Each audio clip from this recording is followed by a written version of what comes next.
Hello students, good morning all of you. How are you all? All fine? So next video है आज हमारी next chapter पर, chapter 5 आपका AP लिखा मैंने। ये एपी क्या है? एपी की फुल फॉर्म होती है बेटा अर्थमेटिक प्रोग्रेशन। क्या होती है? Arithmetic progression. अब ये होता क्या है अर्थमेटिक प्रोग्रेशन? नाम से ही पता लग रहा है। अर्थमेटिक यूज होता है आपका मैथ्स के लिए, ठीक है। प्रोग्रेशन मतलब मैथमेटिकल किसी चीज में कोई प्रोग्रेस हो रही है, तो किस तरह से मैथमेटिकल प्रोग्रेशन का मतलब क्या है? यहाँ पर आपने देखा आपके डेली वेज लाइफ, आपने देखा है डेली वेज लाइफ में कुछ ऐसी चीजें होती है जो क्या है एक रेगुलर पैटर्न में होती हैं। रेगुलर पैटर्न का मतलब है जैसे आपने अपनी स्टेप्स देखी है, आपको पता है एक स्टेप देख लो आप, दूसरी स्टेप, तीसरी स्टेप, उनके बीच का जो डिस्टेंस है, जो उनकी हाइट होती है वो हमेशा क्या होती है? सेम होती है, सेम पैटर्न में जा रही है, तो वो क्या चला जाता है आपका। अगर आपकी कोई भी चीज है वो क्या किसी पैटर्न से रिलेटेड है, किसी पैटर्न में ये कहेंगे कंपोजिट है, तो वो क्या होती है आपकी एपी में चली जाती है, ठीक है। तो अब यहाँ पे एपी की क्या क्या प्रॉपर्टीज हैं, किसके अकॉर्डिंग एपी हम लेते हैं। जैसे कि फॉर एग्जाम्पल आपने क्या लिया, आप कहीं बैंक में रुपीज डिपॉजिट करवा रहे हो, ठीक है। तो आपने जैसे स्टार्टिंग में किया, जैसे कि आप बैंक में पैसे डिपॉजिट कर रहे हैं, ठीक है। फर्स्ट मंथ में आपने कर दिए मान लो 5000 रुपीज, ठीक है। सेकेंड मंथ में आप कर रहे हो, पहले आपने 5000 किए, नेक्स्ट मंथ में आप कर रहे हो 5500, मतलब अगले महीने आपने 500 रुपये और इंक्रीज कर दिए। थर्ड मंथ में आप कितने कर रहे हो? 6000। ध्यान दो, आप हर मंथ क्या कर रहे हो? +500। फिर अगले मंथ में क्या कर दिया? +500। एक रेगुलर पैटर्न डाल दिया कि आपने हर महीने 500 रुपये इंक्रीज करके डालने हैं, ठीक है। तो ये जो आपकी टर्म्स आ रही हैं 5000, 5500, 6000, ये क्या है? एक पर्टिकुलर पैटर्न है इनका कि हर एक कितने इंक्रीज में जा रहा है? 500 इंक्रीज में जा रहा है। तो ये जो सीरीज बनेगी आपकी, ये सीरीज क्या होती है आपकी? एपी सीरीज क्या होगी यहाँ पर? एपी, ठीक है। तो एपी को कैसे लिखते हैं? हमारा एपी जाएगा जैसे 5000, फिर आ गया आपका 5500, फिर आ गया आपका 6000, इस तरह से, ठीक है। इंक्रीज होता जाता है, फिर ये इस तरह से जाएगा। अब एपी के अंदर कुछ ये जो अलग अलग है, इनको क्या बोला जाता है? इनकी टर्म्स। क्या बोलेंगे इनको? टर्म्स। जो ये अलग अलग आपको दिख रही है ना, ये इसकी टर्म्स हो गई। तो फर्स्ट टर्म को रिप्रेजेंट करते हैं ए से। फर्स्ट टर्म क्या होता है यहाँ पर आपका? ए, ठीक है। और जो इनके बीच का डिफरेंस है, अब यहाँ पे डी रखा है मैंने, डी होता है यहाँ पर कॉमन डिफरेंस। क्या होता है? Common difference. ये कॉमन डिफरेंस क्या होता है? जितने में भी ये इनका इंक्रीजिंग ऑर्डर जा रहा है, कितने में देख रहा है? 500, आगे भी +500 जाएगा। ये हमेशा क्या होता है? सेम होता है, इसीलिए इसको क्या बोला गया है? कॉमन। कॉमन मतलब जो सबका एक जैसा हो। तो कॉमन डिफरेंस क्या होता है? डी। ये कितना है इसका? 500। अब ध्यान दो बेटा, ये कॉमन डिफरेंस है, ये पॉजिटिव भी हो सकता है और नेगेटिव भी हो सकता है। कैसे? अगर ऑर्डर आपका क्या है? इंक्रीजिंग, तब तो वो क्या हो जाएगा? प्लस का। अगर आपका ऑर्डर क्या है? डिक्रीजिंग, तब वो क्या होता है? माइनस का। अब इंक्रीजिंग में अब बात यह है कि डी निकलता कैसे? डी होता है आपका सेकेंड टर्म माइनस में फर्स्ट टर्म, ठीक है। डी कैसे निकलता है? सेकेंड टर्म माइनस में फर्स्ट टर्म। हमेशा सेकेंड टर्म में से फर्स्ट टर्म माइनस होगी, तब आपका डी निकलेगा। क्लियर है? तो ये हो गया आपका A2 माइनस A1, ठीक है। ये कॉमन डिफरेंस। अब यहां पर आता है जनरल फॉर्मूला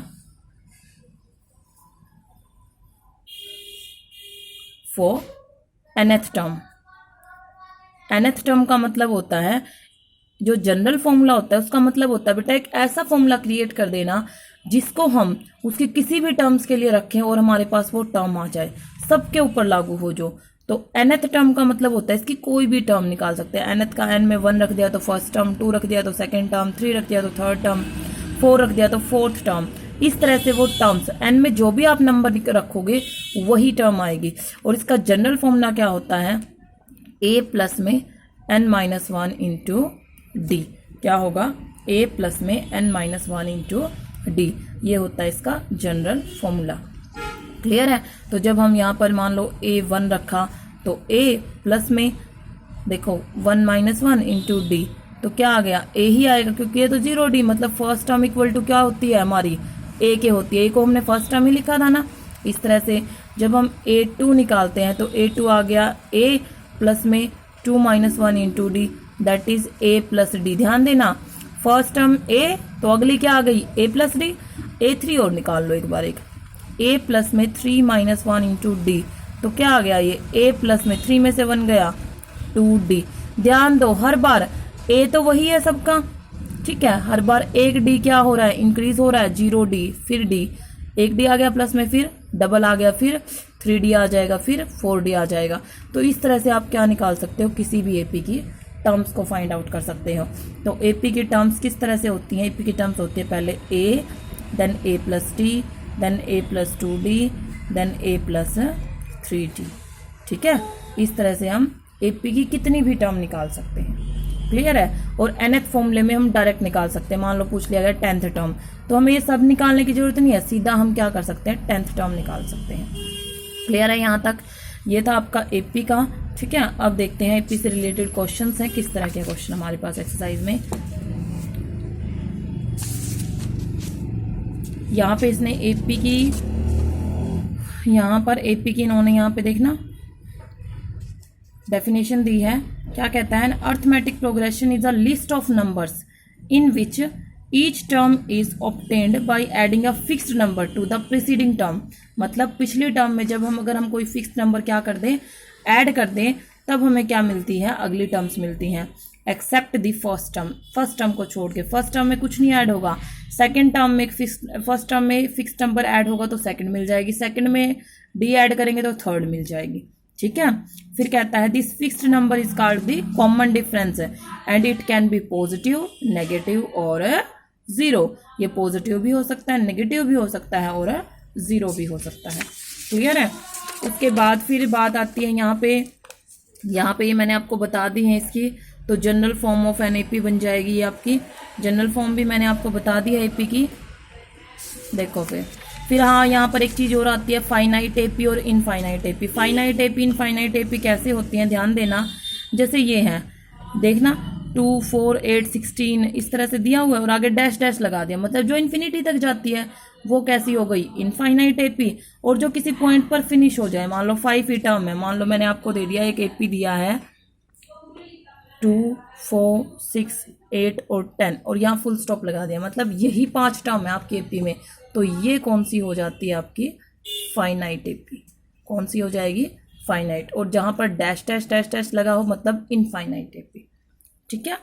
तो अब देखते हैं हमारी एक्सरसाइज 5.1। 5.1 में फर्स्ट क्वेश्चन क्या है हमारा, क्या कहता है, in which of the following situations, कौन सी सिचुएशंस में does the list of numbers involved make an arithmetic progression and Y.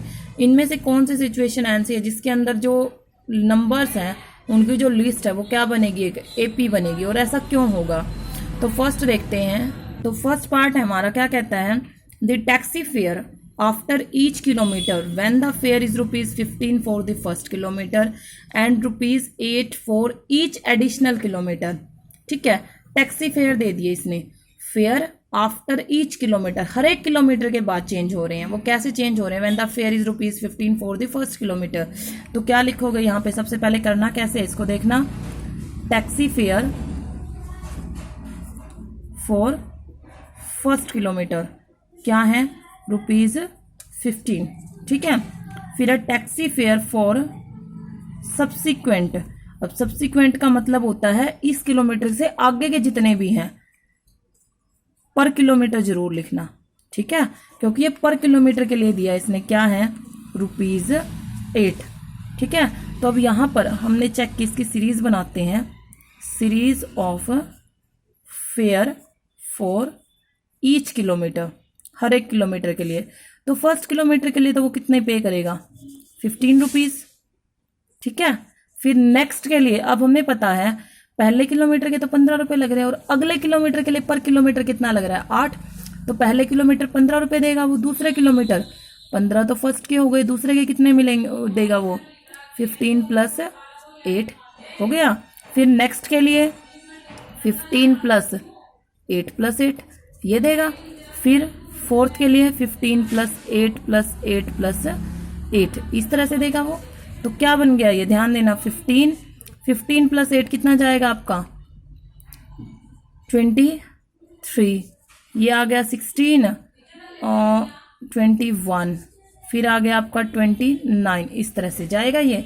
अब ये बताना है आपको कि एपी बन रहा है नहीं बन रहा। तो हम लोग देख सकते हैं बेटा, हर किलोमीटर के लिए वो सेम चीज ऐड हो रही है। पहले 1 डी ऐड हुआ, फिर 2 डी ऐड हो गए, फिर 3 डी ऐड हो गए। तो ये क्या है आपका, एक एपी है। क्या लिख दोगे, 100 fare for each kilometre are in AP. ये किस में है, एपी में है। कर सकते हैं, हो जाएगा। इस तरह से निकालनी है आपने। जो सीरीज बनी है वो हमारी किस में आ गई, एपी में। सेकंड देखते हैं इसका। सेकंड में क्या कहता है ये, the amount of air present in a cylinder, the amount of air present in a cylinder. एक सिलेंडर है, उसके अंदर कुछ पार्ट एयर का है, ठीक है, हम उसको लेट कर लेंगे कि वो वी है। कहता है when A vacuum pump removes, vacuum pump होता है जो उसके अंदर से एयर को बाहर निकालता है, ठीक है। तो ये क्या कहता है, when A vacuum pump removes, वो रिमूव कर रहा है, बाहर निकाल रहा है, कितनी 1/4 of the air remaining in the cylinder eight A time. एक टाइम में जितनी भी सिलेंडर के अंदर गैस बची हुई है वो उसका 1/4 एक बार में निकाल देता है, ठीक है। मान लो आपके पास सिलेंडर है, आप उससे एयर बाहर निकाल रहे हो, तो आप एक बार उस वैक्यूम पंप को दबाओगे, कितनी एयर बाहर निकलेगी 1/4। अब 1/4 तो निकल गई, उसके बाद ये देखेंगे सिलेंडर में कितनी रह गई, फिर दोबारा से दबाओगे तो जितनी सिलेंडर के अंदर है उसी की 1/4 निकलेगी, ठीक है। फिर तीसरी बार दबाओगे वो फिर 1/4 निकलेगी। तो हमें चेक करना है कि ये एपी बन रहा है या नहीं बन रहा है, ठीक है। तो देखो कैसे करोगे, हमने लिया let air present in the cylinder, V ले ली, ठीक है। Vacuum pump removes air in first stroke, मतलब पहली बार में कितनी एयर निकाल रहा है, that is 1/4 of V, V का फोर्थ पार्ट, तो कितना आ गया v/4, मतलब फर्स्ट टर्म कितनी आ गई आपकी v/4। अब निकाल लेंगे हम remaining air in cylinder. Remaining कैसे निकालते हैं, कितनी थी स्टार्टिंग में v, बाहर कितनी निकाल दी v/4, बचेगी कितनी 4v minus v, that is 3v/4, ठीक है। अब फिर से वैक्यूम पंप रिमूव्स एयर, ये लाइन लिख देना, in second stroke, second stroke की निकालते हैं। सेकंड स्ट्रोक में फिर वो कितनी निकाल लेगा, उसको तो 1/4 ही निकालनी है, बची कितनी हुई है 3v, जो है उसी की 1/4 निकाल लेगा, तो दैट इज 3v/16, ये आ गई। फिर से रिमेनिंग एयर सिलेंडर। अब रिमेनिंग कितनी है ये देखो, कितनी बची हुई थी हमारे पास 3v/4 थी, उसमें से कितनी निकाल दी 3v/16 निकाल दी दूसरे स्ट्रोक में। तो बची कितनी यहाँ पे एलसीएम 16, 4 4 जा 4 3 जा 12v, माइनस में 16 है तो 3v, दैट इज 9v/16, ये आ गई आपकी रिमेनिंग एयर, ठीक है। तो देखना पहले कितनी बची थी, फर्स्ट में बची थी 3v/4, नेक्स्ट बच रही है आपकी 9v/16, ठीक है। अब थर्ड स्ट्रोक में कितनी निकालेगा आप, वो थर्ड स्ट्रोक में देख लो, थर्ड स्ट्रोक में 1/4 ऑफ 9v/16, ठीक है। तो ये आ गई आपकी 9v/64। अब ध्यान दो, फर्स्ट स्ट्रोक में कितनी निकली है v/4, सेकंड स्ट्रोक में कितनी निकली है, कहाँ गया हमारा, ये रहा 3v/16, और थर्ड स्ट्रोक में कितनी निकली है 9v/16। अब पता कैसे चलेगा आपको कि ये एपी है या नहीं है, तो क्या करते हैं, पहले इन दोनों का डिफरेंस निकाल देंगे, फिर इन दोनों का डिफरेंस, अगर वो सेम आता है तब तो ये एपी में, otherwise it is not in AP. तो इनका डिफरेंस निकालेंगे, तो सेकंड में से फर्स्ट माइनस करते हैं, 3v/16 माइनस में v/4, तो एलसीएम 16, तो 3v माइनस में 4 4 जा तो 4v, ये जाएगा, तो -v/16 ये आ गया इनका। तो इसका निकालते हैं, 9v/16 माइनस में 3v, ओ सॉरी 64 है, माइनस में 3v/16, तो एलसीएम वही 64, तो 9v माइनस में 16 4 जा 4 3 जा 12v, कितना आ गया ये 3v/64, और 3 से ये कटता नहीं। अब देखना माइनस का, क्या ये दोनों सेम आ रहे हैं, इक्वल नहीं है ना, तो अगर ये दोनों इक्वल नहीं है मतलब इनमें जो D1 और D2 है वो इक्वल नहीं है, दोनों का डिफरेंस क्या है, अलग अलग आ रहा है, सो it is not an AP, ये एपी में नहीं है। कर सकते हो, देखो ये चीज आपको समझाने के लिए थी, कर लोगे सभी। नेक्स्ट देखो, थर्ड देखो, the cost of digging a well after every metre of digging, मतलब कॉस्ट ऑफ डिगिंग, डिगिंग होता है खुदाई का जो काम होता है, कुएं की खुदाई का काम चल रहा है, वो क्या है, उसका कॉस्ट क्या है, after every metre of digging, जब भी मतलब आप 1 मीटर खोद रहे हो उसके बाद जो कॉस्ट है वो चेंज हो रहा है। When it cost ₹150 for the first kilometre, पहले किलोमीटर के लिए कितना है 150, and rises by ₹50 for each subsequent metre, और आगे हर एक मीटर के लिए क्या होता जाएगा, 50 रुपये इंक्रीज होता जाएगा।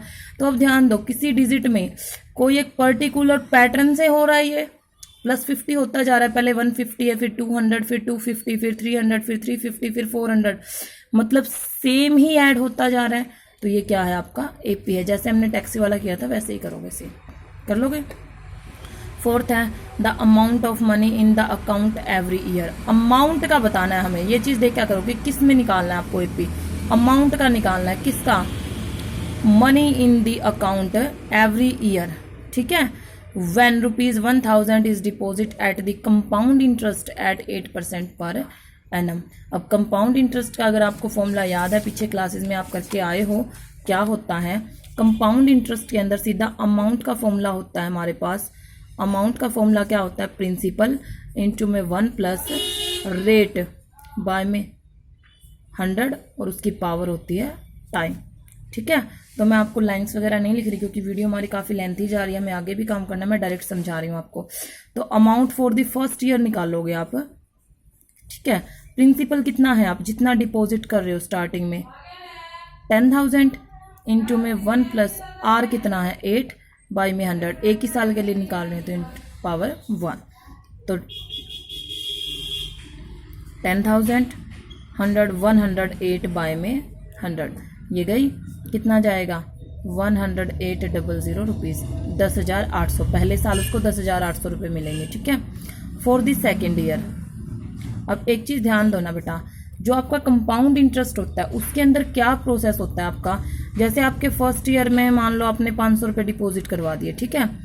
फर्स्ट ईयर के एंड तक जब सेकेंड ईयर आया तो आपको 50 रुपये ब्याज के मिल गए, तो आप जो सेकेंड ईयर है उसमें आपका प्रिंसिपल क्या होगा 550, मतलब ब्याज जो लगता है आपका, उसके बाद ब्याज लग के जो आपका अमाउंट होता है, ठीक है, ब्याज लग के जो आपका अमाउंट आता है वो आपका अगले साल के लिए क्या बन जाता है, प्रिंसिपल बन जाता है। तो अब सेकेंड ईयर के लिए प्रिंसिपल क्या बनेगा, जो आपके फर्स्ट ईयर में अमाउंट है, तो क्या बनेगा 10,800 इंटू 1 प्लस में 8 बाय 100 पावर 1, तो 108,000 इंटू में 108 बाय 100 ये आएगा, इनकी मल्टीप्लाई कर लेना, ठीक है। फिर थर्ड ईयर का निकाल देना इसी तरह से, जो यहाँ आएगा वो आपका आगे प्रिंसिपल का काम करेगा।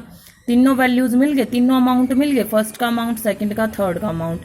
पहले 2 का डिफरेंस निकालना, फिर 2 का डिफरेंस, अगर वो सेम आता है तो ये एपी में है, अगर डिफरेंट आता है तो वो एपी में नहीं। कर लेंगे सभी, देखो फिर सेकंड क्वेश्चन आपका, right first 4 terms of an AP. AP की हमें पहली 4 टर्म लिखनी है। When the first term and common difference are given, first term दे दी इसने, कॉमन डिफरेंस दे दिया, ध्यान देना क्या दिया, A 10 दे दिया, D 10 दे दिया, ठीक है। यहाँ पे क्या दे दिया इसने, A = 10 दे दिया, D = 10 दे दिया। फर्स्ट 4 टर्म्स लिखनी है हमें एपी की, तो यहाँ पे फर्स्ट टर्म क्या आएगी, A1 तो कितनी आ गई 10 आ गई, A2 निकालोगे, A2 का क्या फॉर्मूला होता है हमें पता है, हमने किया था जनरल फॉर्मूले में, D प्लस होता जाता है, तो क्या लिख दोगे यहाँ पे 10 + 10 = 20, ठीक है। A3 क्या आएगा, A + 2D, D डबल हो जाएंगे, तो 10 प्लस में 10 2 ज़ा 20 दैट इज 30। फोर्थ टर्म क्या आएगी, A + 3D, तो क्या आ गया 10 + 30 दैट इज 40। तो AP क्या आ गई आपकी, AP आ गई हमारी 10, 20, 30, 40। इस तरह डैश लगा के छोड़ कर लोगे। फिर देख लेते हैं नेगेटिव वाला, देख लेते हैं कि ये रहा, ठीक है। थर्ड में A4 दिया इसने और D -3 दे दिया, ठीक है। तो यहाँ पे अब फर्स्ट टर्म क्या आ गई, A1 क्या है 4, A2 A प्लस D, तो 4 प्लस में -3, अब 4 - 3 कितना आएगा 1, क्योंकि प्लस माइनस माइनस हो जाएगा, 4 में से 3 गया 1। A3 कितना आएगा A प्लस 2D, तो 4 प्लस में 2D, 2 इंटू में -3 कितना आएगा -6। अब 4 में से -6 जाएगा, कितना बचेगा बेटा माइनस का 2, क्योंकि माइनस बढ़ा तो माइनस का ही बचेगा। A4 A प्लस 3D, तो 4 प्लस में 3D, 3 इंटू में -3, तो कितना हो गया माइनस का 9, तो दैट इज -4 कर लोगे। सो AP क्या बन जाएगी आपकी 4, 1, -2, -5, ये डिक्रीजिंग AP है आपकी, ठीक है। यहाँ पे D क्या आ रहा है नेगेटिव, कर लोगे सभी। तो फर्स्ट की हो गई है, थर्ड देखो, सेकंड कर लेंगे सभी part. For the following APs right the first term and the common difference. First term और कॉमन डिफरेंस निकालने हैं। देखो फर्स्ट टर्म क्या आएगी इसमें 3, कॉमन डिफरेंस कैसे निकालते हैं, ध्यान देना इधर। जैसे AP है आपकी, यहाँ लिखोगे AP है हमारा 3, 1, -1, -3, तो यहाँ पे फर्स्ट टर्म क्या आएगी 3, ठीक है। अब हमें निकालना है कॉमन डिफरेंस। D क्या होता है, D होता है हमारा A2 -A1। A2 क्या होगी सेकेंड टर्म 1, माइनस में 3, दैट इज -2। ये कॉमन डिफरेंस निकाल लोगे, बहुत आसान चीज़ें हैं, कर लेंगे सभी इस पार्ट को ट्राई। फोर्थ है आपका, ये कहता है which of the following are APs। हमें ये चेक करना है पहले कि इनमें से कौन से AP हैं। If they form an AP, अगर वो एक AP बना रहे हैं, find the common difference D। हमें क्या निकालना है, उनका कॉमन डिफरेंस D निकालना है। एंड राइट 3 मोर टर्म्स, और जितने टर्म उन्होंने दे रखे हैं उससे आगे की 3 टर्म और निकालनी है, ठीक है। तो देखो किस तरह से करोगे। जैसे फर्स्ट है, सेकंड ले लेते हैं, ठीक है। फ्रैक्शन का फर्स्ट ये आप कर लोगे, सेकंड लेते हैं हम। मैं यहाँ पे AP नहीं लिख रही, सीरीज दी हुई है आपको, तो क्या लिखोगे यहाँ पे गिवन सीरीज। ध्यान दो बेटा, स्टार्टिंग में ये सीरीज होती हैं, अगर इनका आपस का डिफरेंस सेम आ जाए तब ये AP बनती है, वरना ये सीरीज है, ठीक है। सीरीज है हमारी 2, 5/2, -3, और सॉरी माइनस नहीं है, प्लस का ही 3 है, और 7/2, इस तरह से आगे दी हुई है, ठीक है। तो हम यहाँ पे क्या लिखोगे, सबसे पहले तो हमने यहाँ पे इसकी फर्स्ट टर्म ले ली A1 कितना है 2। हम निकालते पहले इन दोनों के बीच का डिफरेंस, इसको बोलेंगे D1, पहली 2 टर्म्स का मतलब A2 -A1, तो 5/2 -2, नीचे कुछ नहीं है तो 1 लगा दिया। LCM 2, 5 - 2 2 4, कितना आ गया 1/2, D1 आ गया। अब निकालेंगे हम D2। D2 होगा आपका A3 -A2, थर्ड टर्म में से सेकंड टर्म माइनस, तो 3 माइनस में 5/2, कुछ नहीं, नीचे कुछ भी नहीं है तो 1 ले लिया। 2 3 6 -5, दैट इज 1/2। अब हमने देखा कि D1 = D2 है, क्या लिखोगे, सो D1 = D2। अगर आपका ये सेम आ गया, इट इज एन AP, ये क्या है आपकी एक AP है। अब AP है तो अगली टर्म निकालनी है, कितनी है 4 है, तो कौन सी टर्म निकालेंगे हम यहाँ, फिफ्थ टर्म। फिफ्थ टर्म क्या होगी, जो भी आपकी टर्म है उसमें आगे क्या ऐड करना है आपको, D ही ऐड करना, सब में D ऐड होता जाता है। तो 7/2 + 1/2 कितना बनेगा, ये 7 और 2 7 और 1 8, 8/2 = क्या बन गया आपका 4, ठीक है। फिर A6 निकाल लेंगे, तो जो आपकी फिफ्थ टर्म है उसमें फिर से D ऐड कर दो। देखो ये जरूरी नहीं आप A + D, A + 2D, A + 3D, A + 4D निकालो, नहीं, सीधा ऐसे भी हो जाता है। कोई भी टर्म है, जैसे लास्ट टर्म इसकी 4 आ रही है, इससे आगे वाली निकालनी है आप, तो इसमें D+ कर दो, क्योंकि सब में D+ होता जाता है, ठीक है। तो 4 2 8, 8 और 1 कितना बन गया आपका 9/2। A7 3 टर्म निकालनी है ना, तो 9/2 + में 1/2, पिछले निकालते जाओ और अगली उसमें ऐड करते जाओ, तो 9 और 1 10/2 = कितना आ गया 5। सो 3 मोर टर्म्स कितनी आ गई, क्या क्या आ गई मोर टर्म्स 4, 9/2, 5, ये आंसर कर लेंगे सभी। तो इसमें सभी क्वेश्चंस इस तरह के हैं, ठीक है। देखो कुछ क्वेश्चन थोड़े अलग है, मैं थोड़ा बहुत हिंट दे देती हूँ आपको। जैसे ये दिया हुआ है 3 प्लस √2, 3 प्लस 2√2, 3 प्लस 3√2, तो यहाँ पे सीरीज क्या है, एस से रिप्रेजेंट कर दिया, या फिर इसको लिख ही दो, ठीक है, क्योंकि एस से यहाँ हम सम ऑफ एन टर्म्स को रिप्रेजेंट करते हैं, वो हमारा आगे आएगा। सीरीज है 3 प्लस √2, 3 प्लस 2√2, 3 प्लस 3√2, इस तरह से। तो यहाँ पर A1 क्या है, फर्स्ट टर्म कितनी है 3, D1 निकालते हैं। सो A2 minus A1, 3 plus √2 minus में 3, 3 प्लस √2 ये एक टर्म है, माइनस में 3, 3 से 3 गया, क्या आ गया D1 √2।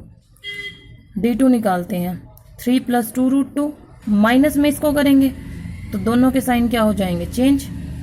3 से 3 गया, √2 में से √2 गया, 2 नहीं बचेगा, ये चीज़ दिमाग में रखना। 2√2 माइनस √2 है, इट मीन्स अगर हमने √2 को कॉमन लिया तो यहाँ 2 minus 1 that is equal to क्या होता है, √2 इंटू 1।